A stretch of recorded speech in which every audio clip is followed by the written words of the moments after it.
안녕하세요 여러분. KNL 기능의학TV 김가훈입니다.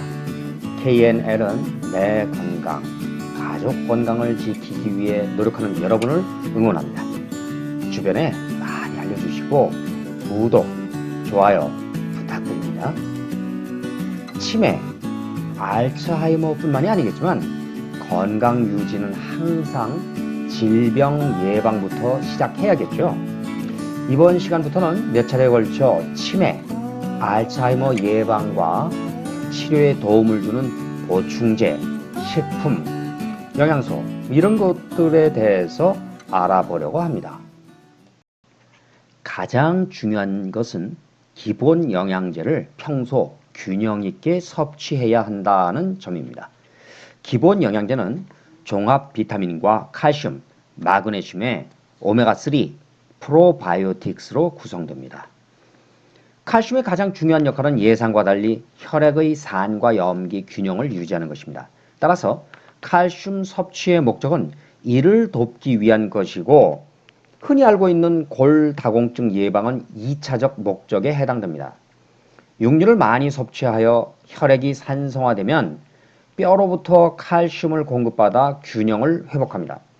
그래서 장기간 채소를 섭취하지 않고 육류를 섭취하게 되면 당연히 뼈에 칼슘이 부족할 수밖에 없고 그래서 골다공증이 발생하는 것입니다. 칼슘 보충을 위해 우유를 먹는 것은 현명하지 못합니다. 왜 그러냐? 대부분의 사람들은 유당불내증이 있어서 유당불내증 무슨 소리죠?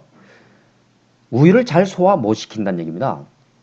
그래서 우유를 잘 소화하지 못하고 우유에 들어있는 칼슘, 마그네슘 비율이 더구나 10대 1 이렇게 되거든요. 그러면 먹어도 흡수가 잘 되지 않습니다. 대부분 대소변으로 배출됩니다. 체내에서 흡수가 잘 되려면 칼슘과 마그네슘 비율이 2대 1인 것이 좋습니다. 칼슘과 마그네슘 성질을 보자면 칼슘은 신경을 흥분시키고 마그네슘은 이완시키는데 모든 근육의 수축과 이완에 칼슘과 마그네슘이 필요합니다. 근육 운동이 가장 활발한 기관 어디죠? 심장이죠. 심장의 경우 칼슘은 필요할 때 뼈에서 가져다 쓰면 되지만 마그네슘은 우리 몸에서 최대 저장량이 24g 뿐이고 뼈에서 가져다 쓸 수도 없죠. 그래서 마그네슘이 결핍되면 마비가 오게 되는 것입니다. 오메가3는 만성 염증을 완화시키고 세포막을 만듭니다. 그리고 이것을 건강하게 유지시켜 줍니다. 자, 그런데 오메가6와 오메가3는 인체 모두 필요한 지방산입니다. 4대 1 비율이 제일 좋습니다. 문제는 예컨대 미국인의 경우에 오메가6와 오메가3 비율이 30대 1, 일반적인 현대인은 한 20대 1 정도 이렇게 통계가 나오거든요. 야, 이거 뭐 별로 바람직하지 않겠죠. 4대 1이 제일 좋다 그러는데 균형이 깨졌다는 얘기입니다. 식물성 기름은 모두 몸에 이로울 것이다 이렇게 생각하는 것은 바람직하지 않습니다. 동물성은 나쁜 것, 식물성은 좋은 것 이렇게 구분하는 것은 편견인 거죠. 돼지 기름과 참기름이나 들기름을 바깥에 동시에 놔두면 돼지 기름보다 참기름이나 들기름이 먼저 산화됩니다. 산화라고 하는 것은 우리 몸 안에서도 똑같이 진행됩니다. 쉽게 산화되는 기름을 먹고 건강해질 것이다 이렇게 생각하는 것은 모순아닐까요? 행복감을 느끼게 해주는 신경 전달 물질인 세로토닌 요거는 8, 90%가 장에서 합성됩니다. 따라서 장이 좋지 않으면 세로토닌이 적게 분비되니까 행복감을 느낄 수 없겠죠. 정신 건강에도 좋지 않습니다. 치매, 알츠하이머도 이런 신경 전달 물질이 줄어들 때 훨씬 많이 발생합니다. 프로바이오틱스는 장내 환경을 개선해 주기 때문에 도움이 되는 것입니다. 여러분 중에는 아마도 비타민C 메가도스 이런 말 들어본 분이 계실 것 같습니다. 메가도스는 권장량보다 수십 배 이상 많이 섭취하는 경우를 얘기하는데 비타민C 메가도스 용법은 혈액과 혈관 건강에 중요하고 치매, 알츠하이머 예방에 도움이 됩니다. 비타민C 메가도스 용법은 끼니마다 1, 2g씩 3회 섭취합니다. 사실 비타민C 1일 권장 섭취량이라고 하는 게 약 100mg 하루에 그 정도를 얘기하거든요. 그런데 이 비타민C 1일 권장 섭취량 결정이 솔직히 미덥지가 않습니다. 섭취해서 소변에서 비타민C가 검출되면 더 이상 먹을 필요가 없다 이렇게 판단해서 그로부터 이제 정한 거거든요. 이건 마치 식사를 하고 대변을 보면 식품을 충분히 먹은 것으로 보고 더 이상 먹지 말라고 하는 것과 같은 겁니다. 만약 많은 양을 섭취한 후에도 소변에서 비타민C가 검출되지 않는다면 검출될 때까지 먹어도 된다는 것인가요? 좀 납득하기 어려운 방법이죠. 비타민C는 알파 리포산, 글루타치온과 함께 복용하면 효과가 매우 좋습니다.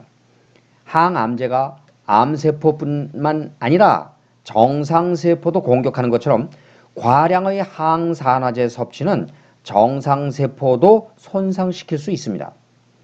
글루타치온은 다른 항산화제를 통제합니다. 그래서 정상세포를 손상시킬 수 있는 이런 부작용을 예방하는 역할을 하는데 노화로 인해서 간에서 글루타치온을 합성하는 능력이 저하되면 암, 당뇨와 같은 만성 질환들이 발생합니다. 글루타치온은 항암, 항산화뿐만 아니라 간 건강과 독소 배출에도 효과적입니다. 비타민 C, 알파 리포산, 글루타치온을 함께 섭취하면 체내 에너지를 활성화시키기 때문에 불면증이 있다면 밤에 먹지 말고 낮에 먹는 게 좋습니다. 위장이 좋지 않은 사람은 비타민C와 알파 리포산은 식품과 같이 먹되 글루타치온은 무조건 공복에 먹어야 합니다. 글루타치온이 항산화제의 마스터라면 알파 리포산은 항산화제의 지휘관이라 할 수 있습니다. 글루타치온이 없으면 알파 리포산마저도 무용지물이 됩니다. 간이 건강하고 나이가 많지 않은 사람이라면 알파 리포산을 먹는 게 낫습니다. 글루타치온은 우리 몸에서 합성할 수가 있고 대부분의 회사에서 판매하는 글루타치온은 효과가 없습니다. 그런데 가격은 되게 비싸요. 자, 그래서 알파 리포산은 혈당 정상화와 신경 건강에도 도움이 되고 경기나 노화 예방에도 도움이 됩니다. 그러니까 알파 리포산을 먹어두는 게 좋겠다 그런 뜻이죠. 자, 그 다음에 구연산은 혈관의 칼슘 침착, 석회화를 예방해 줍니다. 이때 녹여낸 칼슘은 비타민 K2를 이용해 재배치할 수 있는데 재배치란 칼슘을 뼈로 되돌려 놓는 것입니다. 구연산은 혈관의 탄성을 높이는 데 도움을 주고 위염이 심한 사람은 구연산을 먹기 전에 글루타민을 복용해 글루타민이 장세포를 회복시키는 기능을 하거든요. 그래서 글루타민을 먼저 복용을 해서 위장 기능을 회복시킨 뒤 섭취하는 게 좋습니다. 지금까지 치매, 알츠하이머를 예방하고 치료하는 데 도움이 되는 기본 영양제와 항산화제 이런 것들의 섭취에 대해서 설명을 했습니다. 이런 것들을 꾸준하게 섭취하는 게 중요합니다. 물론 운동을 병행하는 것도 잊지 마시고요. 자, 그리고 기본 영양제는 평소에 항상 섭취하는 게 뭐 치매, 알츠하이머 이런 거를 염두에 두지 않더라도 항상 평소에 섭취해 두는 게 좋겠다 이렇게 권장합니다. 자, 오늘은 여기까지 하고요. 여기까지 설명하고 다음 시간에는 치매와 알츠하이머 예방과 치료에 도움되는 식품에 대해서 알아보기로 합니다. 그럼 수고하셨습니다. 다음 시간에 또 봐요. 안녕.